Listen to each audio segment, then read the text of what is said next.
The Second Macedonian War, Rome's rise to dominance.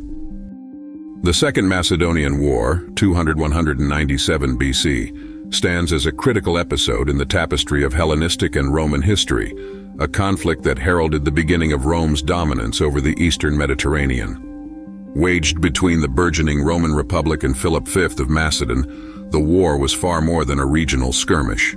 It was a power struggle that set the stage for Rome's imperial ambitions, reshaped the political geography of Greece, and exposed the fragile balance of power within the Hellenistic world. In this detailed exploration, we will delve into the intricate causes, the shadowy alliances, the unfolding horrors of the battlefield, and the enduring ramifications of a conflict that forever altered the ancient world. The roots of the Second Macedonian War lay in the geopolitical turmoil that followed the death of Alexander the Great in 323 BC. His vast empire fragmented into competing Hellenistic kingdoms, each led by one of his ambitious successors. Among these kingdoms, Macedon under Philip V emerged as a potent force. Philip sought to restore Macedonian glory, positioning his state as a dominant power in Greece and the wider eastern Mediterranean. However, by the late 3rd century BC, another power began to rise in the west.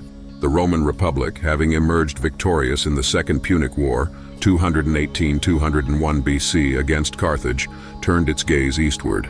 Rome had already demonstrated its capacity for ruthless expansion, and its alliance with Greek city-states during the First Macedonian War, 214–205 BC, left unresolved tensions with Philip V. The immediate cause of the Second Macedonian War was Philip's aggressive expansionism. He formed an alliance with Antiochus III of the Seleucid Empire to divide the territories of Ptolemaic Egypt, sparking alarm across the Hellenistic world. Furthermore, Philip's naval campaigns against Greek city-states, including Rhodes and Pergamum, created a network of enemies. Rome, weary of war but unwilling to tolerate threats to its sphere of influence, responded with calculated aggression. The Roman Senate, under the pretext of protecting its allies and maintaining the freedom of Greece, declared war on Philip in 200 BC. Beneath this rhetoric lay a darker motive, the desire to weaken Macedon and assert dominance over the Greek world. Rome's entry into the war was marked by a cautious start. Consul Publius Sulpicius Galba led an invasion into Macedon's territory, but the initial campaigns were inconclusive. Philip exploited the rugged terrain of his homeland to frustrate Roman advances. His forces, well trained in the Macedonian phalanx formation, held their ground against the Roman legions. Yet, Philip faced a coalition of enemies. Rome's alliance with the Aetolian League, Pergamum, Rhodes, and Athens created a web of resistance that hemmed him in. The Greek city-states, ostensibly fighting for their freedom, were entangled in a darker reality of Roman manipulation and coercion. In 198 BC, Rome appointed Titus Quinctius Flamininus as commander of its forces. Flamininus was a shrewd strategist and a master of diplomacy.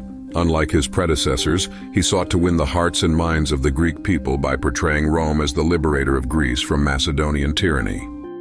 Flamininus implemented a dual strategy: military pressure and psychological warfare.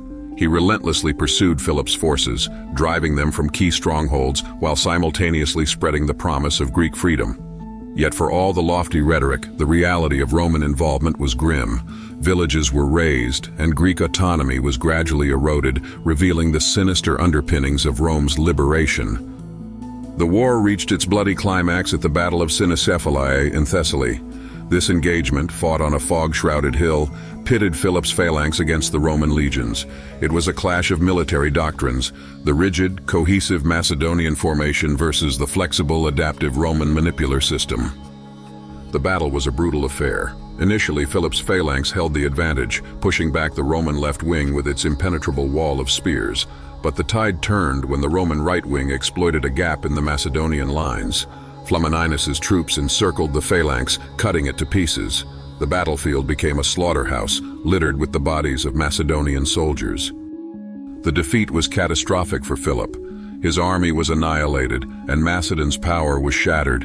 The brutality of the Roman assault left a lasting impression on the Greek world, exposing the Republic's willingness to use overwhelming force to achieve its aims. The Treaty of Tempe in 197 BC marked the end of the Second Macedonian War. Philip was forced to abandon his ambitions, dismantle his navy, and pay a hefty indemnity. More significantly, Rome declared the freedom of Greece at the Isthmian Games in 196 BC, a hollow promise that masked its true intentions. The Greek city-states, though nominally independent, fell under Roman influence. The once proud Hellenistic kingdoms found themselves at the mercy of a rising imperial power. Rome's intervention in the east would soon escalate, culminating in the destruction of Corinth in 146 BC and the annexation of Greece as a Roman province. The Second Macedonian War was not merely a conflict between Rome and Macedon, it was a harbinger of a darker age. The war revealed the fragility of the Hellenistic world, fractured by internal rivalries and vulnerable to external exploitation. It also demonstrated Rome's capacity for ruthless expansion, setting a precedent for future conquests in the East. For Greece, the war marked the beginning of the end. The ideals of autonomy and self-determination, once celebrated in the city-states, were eclipsed by the harsh reality of Roman domination. The cultural and intellectual legacy of Greece would endure, but its political independence was irrevocably lost. The Second Macedonian War stands as a somber testament to the dynamics of power and the cost of ambition. It was a war fought under the guise of liberation but driven by the darker impulses of greed, hegemony, and survival. For Philip V, it was a catastrophic failure that consigned his kingdom to irrelevance. For Rome, it was a stepping stone to empire, achieved at the expense of countless lives and the erosion of Greek freedom. The war's legacy endures in the annals of history, a stark reminder that the pursuit of power often comes at a terrible price. In the shadow of Cynoscephalae, the ancient world was forever changed, its light dimmed by the specter of Roman conquest.